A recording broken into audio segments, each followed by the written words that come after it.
ficar totalmente melhor daquilo? Provavelmente não, porque ele estragou a vida durante 20, e sei lá, ele está com 60, então ele pode estar melhor lá com 80, quem sabe, se chegar lá. Agora, o sintoma foi transformado.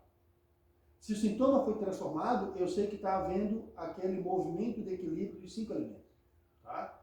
Então, ou seja, estou falando para vocês, nós não mudamos doenças graves da noite para o dia, né, no sentido nem o paciente, porque isso é proporcional ao tempo que ele não cuidou da saúde dele, mas o resultado, ele se evidencia pela mudança dos sintomas que tem que acontecer na primeira sessão.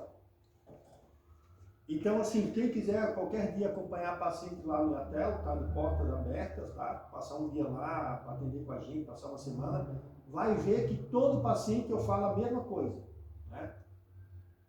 Aliás, essa é a revelação de um segredo. A Cris já sabe porque ele já está trabalhando com tempo comigo. Eu faço sempre as mesmas coisas.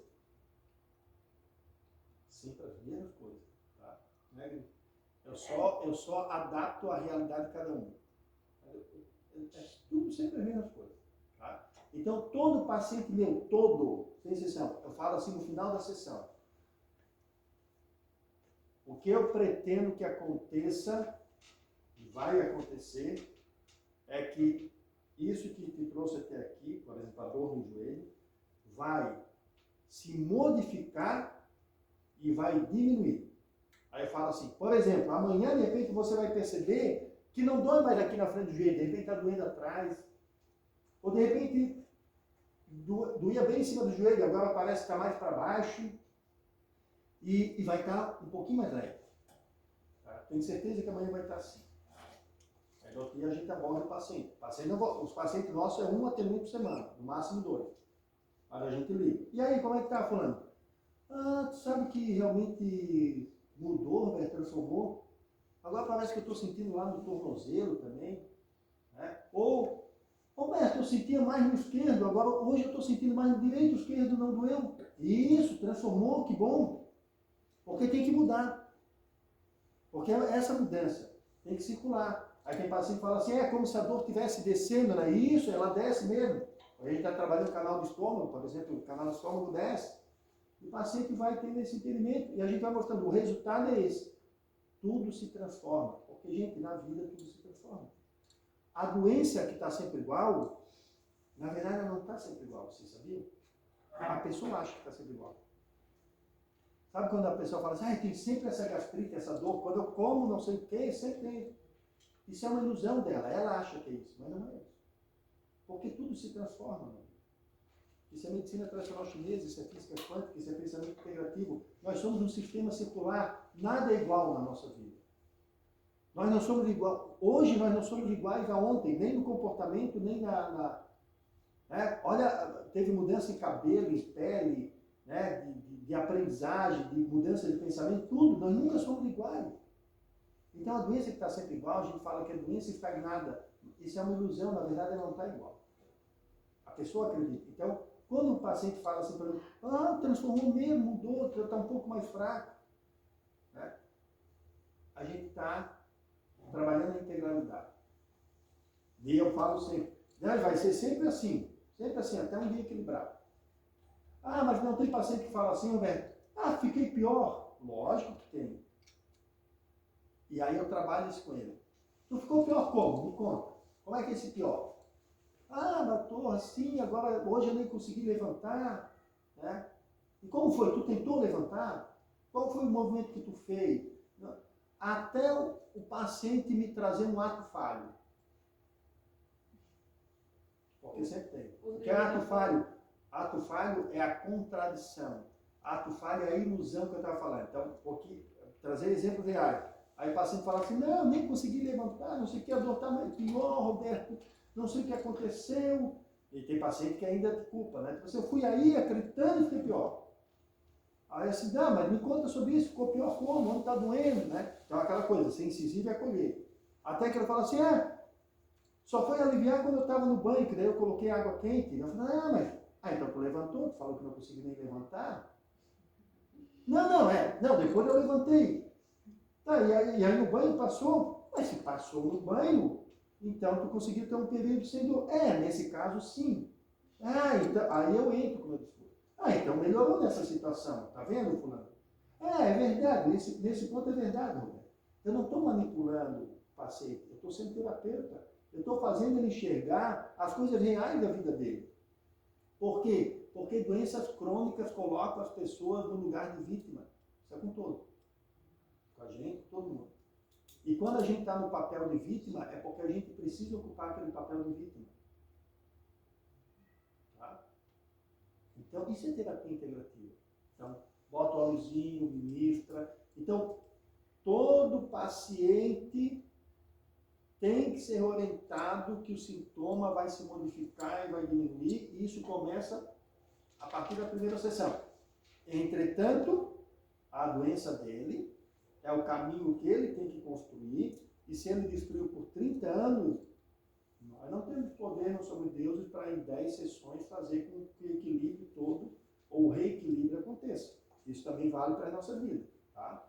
Pode falar. Por exemplo, nessa situação, como depende da pessoa, é claro, né? Por exemplo, uma situação que a pessoa tem todos esses problemas cardíacos, problemas articulares, e é uma pessoa que é alcoólatra ou uso de drogas, né? Que no caso tem essa questão emocional.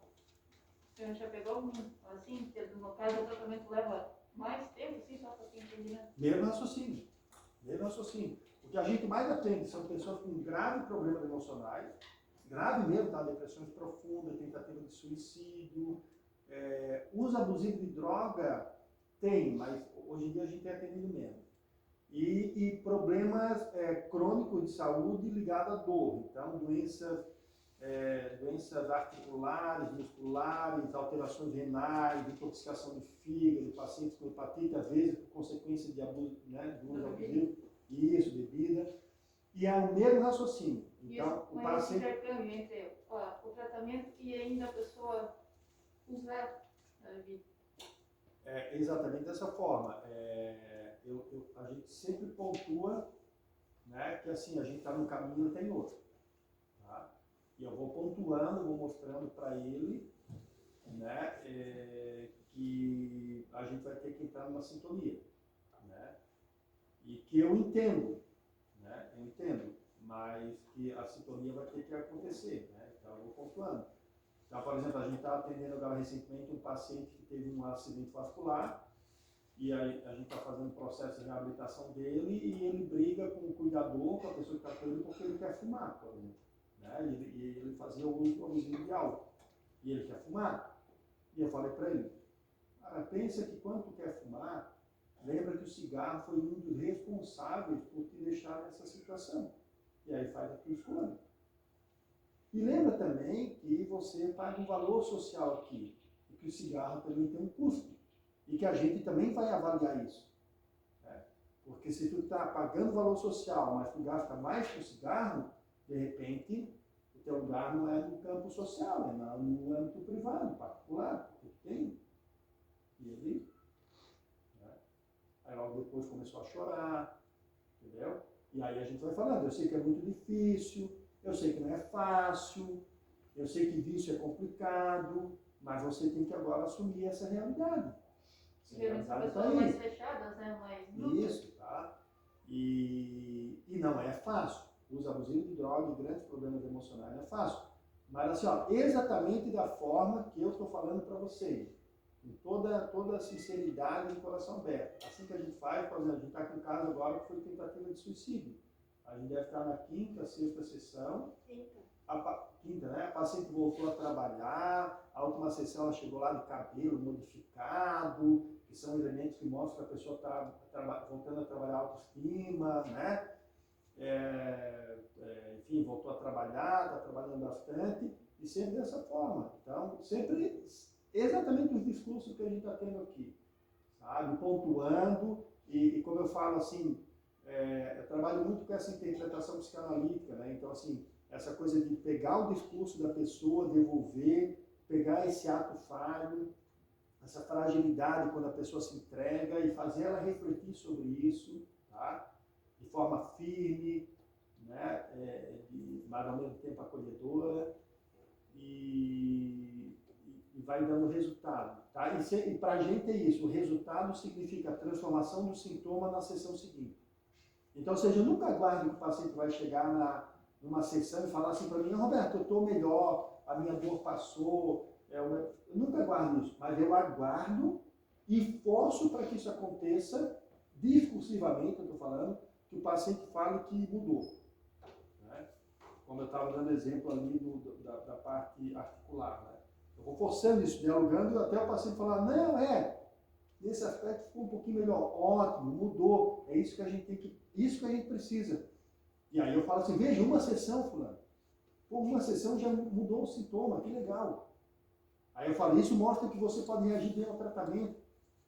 E aí isso vai encorajando e o paciente vai, tá? Então, ou seja, tem que ter resultado de uma sessão para outra. Entretanto, a gente não muda a história de uma vida.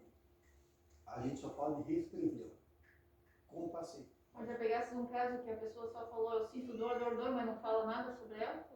Tem. Já pegasse assim? Já, nos casos. Daí, no caso, usa a medicina tradicional chinesa, olhando a língua, olhando as coisas, porque a pessoa não fala nada, tem pessoas que não falam nada. Na medicina chinesa, a gente fala escutar o silêncio. O silêncio está dizendo.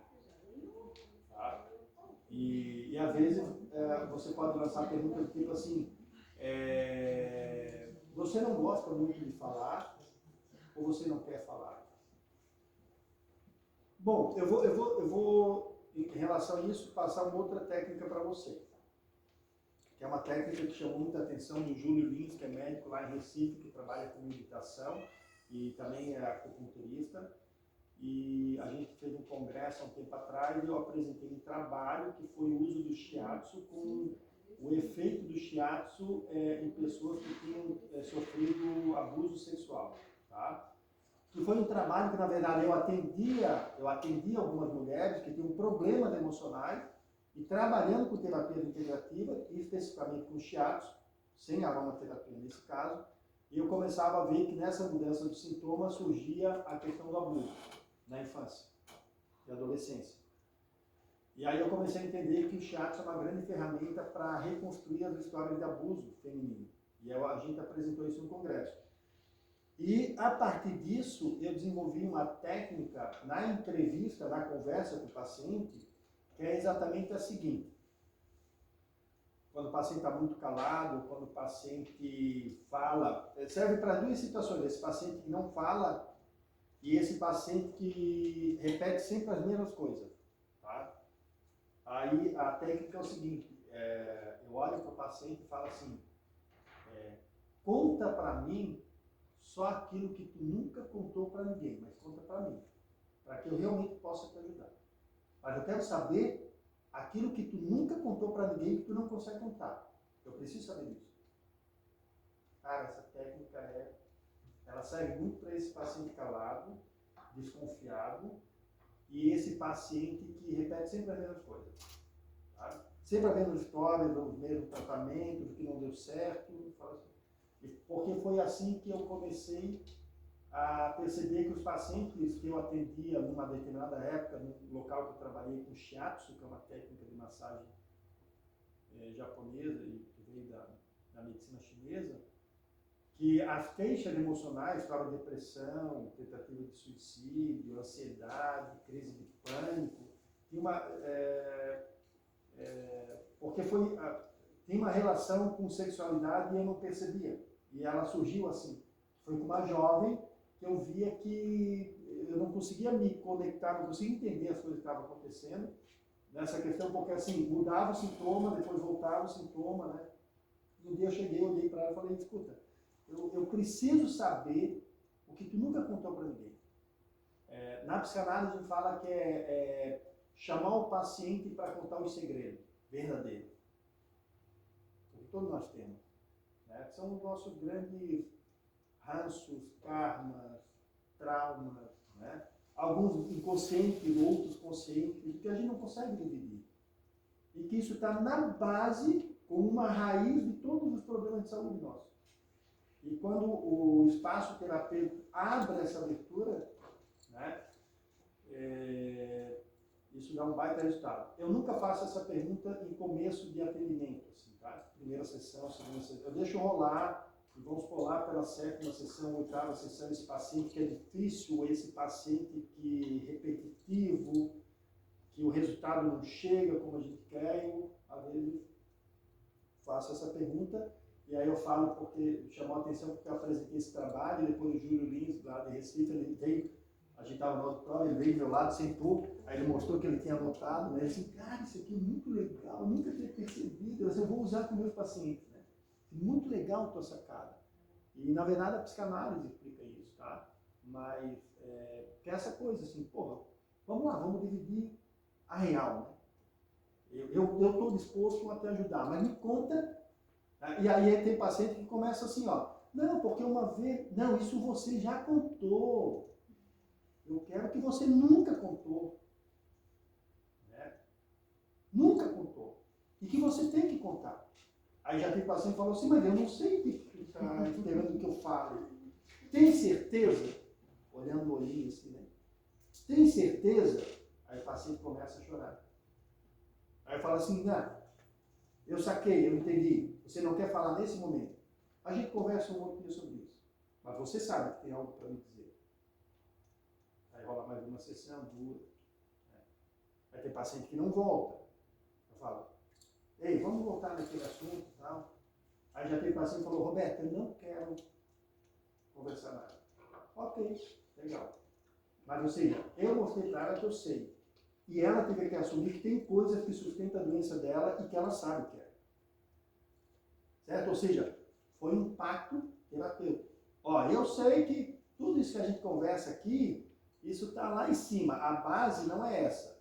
E que você também sabe. Se você quiser me dividir, eu posso ajudar. Se não quiser, eu fico no meu limite. E você também no seu. Né? Porque daí isso que se chega. Aí o paciente começa a mudar. Mesmo sem revelar, você percebe? Mesmo sem revelar, ele começa. E aí que eu fui tendo entendimento que tem as coisas de trabalho, as coisas de família, as coisas de sexualidade, todas essas coisas estão na essência de todas as doenças, de todas. E por isso que, como eu falei para vocês, eu não me preocupo com o nosológico, né? Então ele é cardiopata, ele tem depressão. Esses sintomas é legal, a gente tem que estudar, tem que respeitar como dos aromas, mas a gente tem que chegar nesses aspectos terapêuticos, tá? Vamos lá, vamos avançar? Espero ter ajudado mais ou menos no caminho, tá? Aqui é só uma explicação daquele 1, 2, 3, 5%, tá? Fazendo ali as gotas, né? E, tá? Né? Faz na mesma linha, tá? Ah, eu botei aquela interrogação lá, ó, porque se diz assim, 3%, por exemplo, é bom para massagem, né? Que equivale a 33 gotas, se for o exemplo de 50 ml. Ou se você estiver usando uma colherzinha, por exemplo, a referência é 3 gotas, pela quantidade ali. Só que eu coloquei aquelas interrogações por quê? Porque tem essa ideia, e vocês vão encontrar esse livro e tudo mais, que quando a gente vai fazer massagem, a gente tem que colocar uma quantidade, às vezes, maior de óleo. Se acreditava realmente nisso. A partir do momento que a gente foi entendendo que com o carreamento e com a massagem, a fricção, vai havendo uma metabolização rápida, tá? E que esses metabólicos podem ficar até 5 dias no sangue, foi se entendendo que às vezes quando você vai usar massagem, você tem que usar pouquinho óleo essencial. Tá? Principalmente se é um tratamento que você vai fazer uma massagem por semana, por exemplo, um mês, né, de tratamento. Então, por isso que eu botei a interrogação, tá? E aí o que muda do que a gente está falando é que 1, 2, 3, 5%, a quantidade lá de gotas, né, pelos ml, tendo como exemplo 50 ml, é igual. Aí vocês vão encontrar ainda que assim, 1% quando o óleo é muito forte ou muito caro, até na bibliografia tem isso, tá? E lógico, a gente viu óleo forte como alecrim, cravo, tem lá aquela ressalva, né, como a gente está falando, então ele não ultrapassa 1%, ele pode ser até 0,5%, 2% quando a gente sabe que são peles mais sensíveis, pessoas idosas, que a pele está mais sensível, pessoas com pele desidratada, que a gente vê, né? Então a gente não trabalha, 2% é o máximo. Aí massagem 3%, daí por isso que eu botei interrogação, porque às vezes a gente faz 1%, 0,5% de massagem, tá? E 5% casos muito graves. Lembrando que aí 5% é um potencial alto para doenças crônicas, a gente vai fazer, às vezes, aqueles cuidados todos que nós falamos. E eu não faço. Tá? Isso tem na bibliografia. Vocês vão encontrar, mas eu não faço nunca 5% em casos graves, porque normalmente casos graves necessitam óleos de maior poder, de maior potencial, como o cravo, que é um óleo que eu utilizo muito. Então, nunca trabalho 5%, tá? Por tudo que a gente está discutindo aqui. Eu vou jogar ele lá a 2% no máximo, tá? E como eu trabalho muito com questões de articulação e doenças crônicas, e a aplicação é local, normalmente eu faço uma única gota. Eu faço aquela minha proteção, aquela mais segurança para cardiopatia, hipertensão, tudo isso, tá? Mas vocês encontram também referências nessa linha, só complementando. Pode passar? Aí, esse óleo essencial, né, ele é mais concentrado do que a tintura que a gente viu lá, né? Sim. Mas é a mesma quantidade de gotas. Se eu fizer tintura de cravo na minha casa, eu vou usar essa mesma quantidade. Se quiser misturar a tintura no óleo vegetal para fazer uma aplicação. Boa pergunta. Você pode aumentar essa dosagem. Tá? Isso aqui especificamente para o óleo essencial. Roberto, aumentar como? Você pode até dobrar. Tá? Normalmente como que eu penso. Tá? Se eu tenho um óleo que eu sei, por exemplo, cravo, né? Que eu vou, que é legal ficar 0,5% a 1%.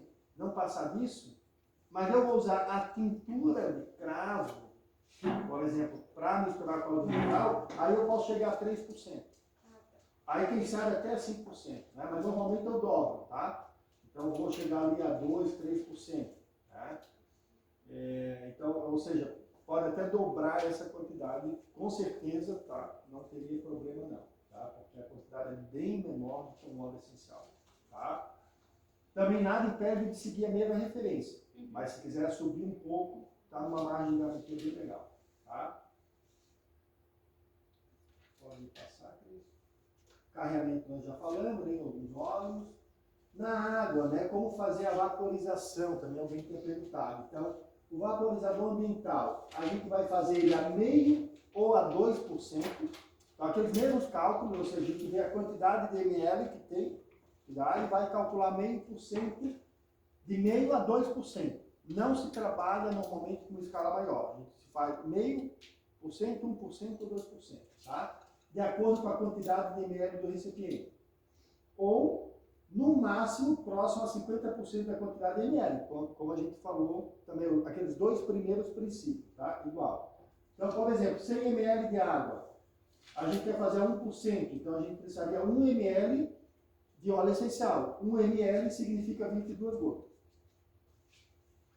Né? Ou eu posso usar o segundo raciocínio, eu tenho 100 ml, eu sei que eu posso usar no máximo a metade disso em gota. Então eu tenho 100, eu poderia usar até 50 ml de gota. Mas eu faço aquela massa de segurança, eu faço a metade dessa metade. Então eu usaria no máximo 25 gotas. Tá?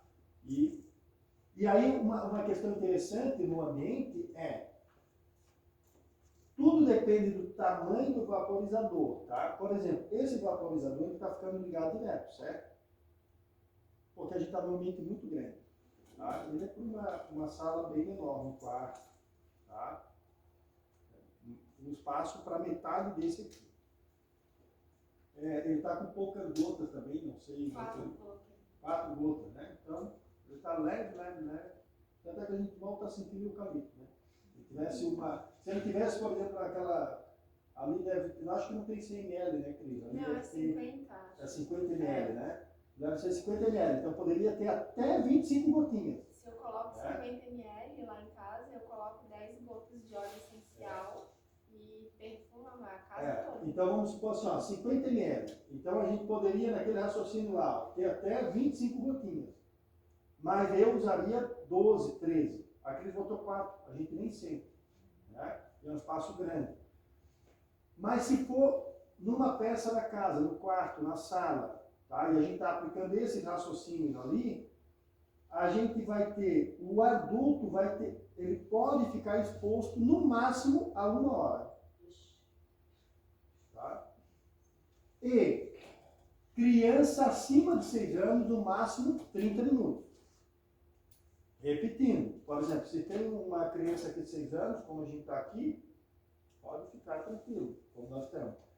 Mas se está num ambiente, uma sala ou um quarto, 50 ml, ali com 25 gotinhas, ou se eu fiz lá a 1%, né, coloquei 22 gotinhas, já vai perceber o aroma do eucalipto no ar. Então, nesse momento, nós adultos vamos ficar no máximo 1 hora exposto. E a criança no máximo 30 minutos. Por que acima de 6 anos? Porque se tem várias ressalvas, não tem muitas pesquisas com bebê, com criança pequena, então nem se recomenda que elas fiquem. Ah, mas a criança 3, 4 pode ficar, Roberto? Também. Mas a gente está atento à criança. Por exemplo, a criança começou a tossir, ela tem que ser retirada imediatamente do ambiente. Tá? O adulto também começou a ficar com a garganta irritada, desliga, sai do ambiente e se hidrata o máximo possível. Tá? Certo? São os cuidados, né? Porque garganta irritada, lacrimejamento significa já sinais de irritabilidade pela vaporização ambiental, tá? Aí a gente tem que encerrar o tratamento. Certo? E para dormir, as indicações para dormir, por exemplo, lavanda, tá? Como que se indica? Que a pessoa coloque no ambiente algumas horas antes dela de dormir. E fique exposta. Porque o efeito não é, né, pelo sangue tão imediato. Então, ela costuma dormir às 10, ela vai fazer ali de 8 a 8 e meia. Tá? Ou ela liga e pode deitar, né, mas tem que deixar alguém no comando para ir lá e depois retirar do ambiente. E os Tá? animais, no caso, professor? Padrões semelhantes. Padrão semelhante é uma criança, Tá? então? Ou adulto? Não, se for um filhote, como criança, se for um cachorro, um gato adulto, mesmo raciocínio, tá? Né?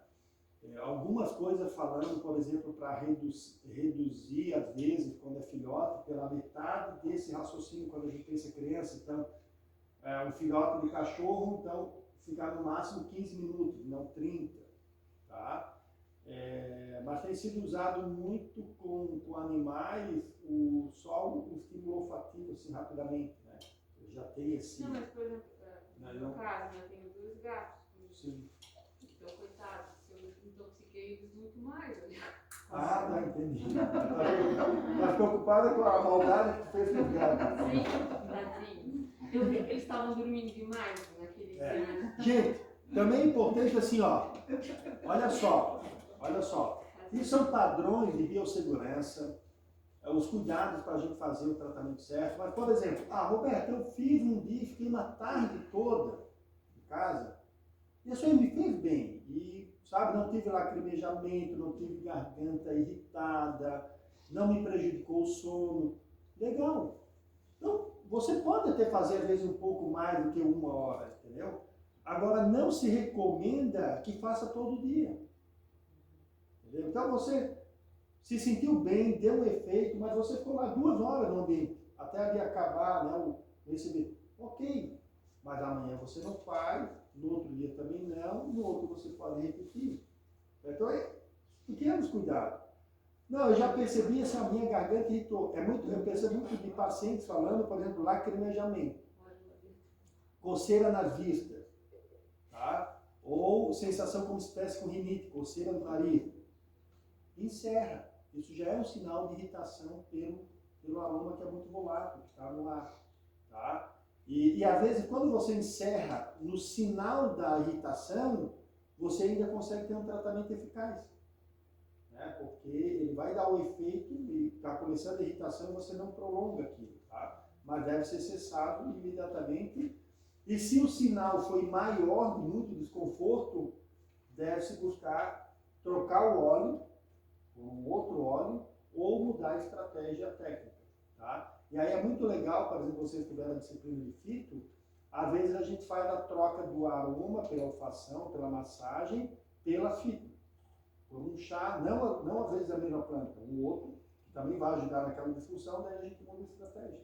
Tá? Porque fito e aroma também caminham ali lado a lado. Né? Roberto, eu tenho nódulo das cordas vocais, né? Isso seria bom ou irritaria mais?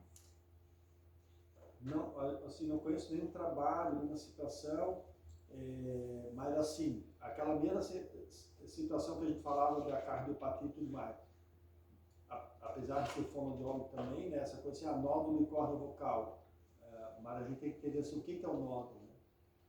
Nódulo e corda vocal, quais são as questões que levam a pessoa a ter corda vocal? Fala muito ou não fala o que quer, né? Então tem óleos que são bons para isso, né? Para esse, por exemplo, gerânio, lavanda. A pessoa que tem corda vocal também tem excesso de contração muscular, precisa fazer massagem, né? Aí às vezes até não inala, como a gente não sabe se tem efeito direto sobre, às vezes, no sentido de poder prejudicar ainda mais o nódulo, pode fazer massagem e diminuir questão de tensão muscular, melhora, relaxa, né? Melhora a situação da respiração, o fluxo de ar melhora, daí começa a diminuir o nódulo. Por isso, então, quando eu faço esse tratamento quase com a fono, todos os exercícios é com respiração, né? Isso, total, respiração. Exercício com fome, fazer meditação, mas assim, óleo, por exemplo, óleo de eucalipto e de hortelã-pimenta no sentido de melhorar a vasodilatação e a capacidade de respiração pode ajudar, tá? Sendo que são óleos potentes, então fazer tipo 2 vezes por semana, né? Por exemplo, no ambiente, no máximo 1 hora, tá? E fazer e perceber, e avaliando se está dando resultado melhor na respiração, na voz, tá? Professor, vou Pode fazer ir. uma pergunta, não sei se, enfim, incenso, o aroma do incenso, também pode prejudicar tanto quanto... O incenso É que a gente tem é um monte o de aceno. coisa, né? O incenso tem pólvora, tem veneno, tem um monte de Minha nossa, coisa. A não ser quem aprenda a fazer, né? A gente aprendeu, né, querido? A gente aprendeu, mas não aprendeu. A gente aprendeu, mas nunca botou em prática, né? Mas assim, a gente foi aprender para ter o nosso próprio incenso, fazer de uma forma natural. Mas a gente percebe, por exemplo, tem incensos que a gente acende e 5 minutos a garganta já está irritada, né? Porque tem um monte de coisa, e assim, e a maior parte deles não tem óleo essencial, tá? Eles falam que tem óleo essencial, mas na verdade tem essência, não é o óleo essencial, bota essência. Bota essência, bota descomponente químico, pólvora, um monte de coisa que... E aí é algo que a gente já discutiu, né? Por exemplo, mesmo que tenha óleo essencial no incenso, vai fazer a queima, em que substância isso vai se transformar, que era a própria questão do couro. Exatamente, ele faz a queima rapidamente, né? Porque ele já é um óleo volátil. Então está lá no incenso na caixinha, ele já está, essa oleosidade, né, se perdendo. Quando você acende e queima, foi. Tá? Então, mas o interessante é a gente aprender para fazer incenso lá de forma natural, com as plantas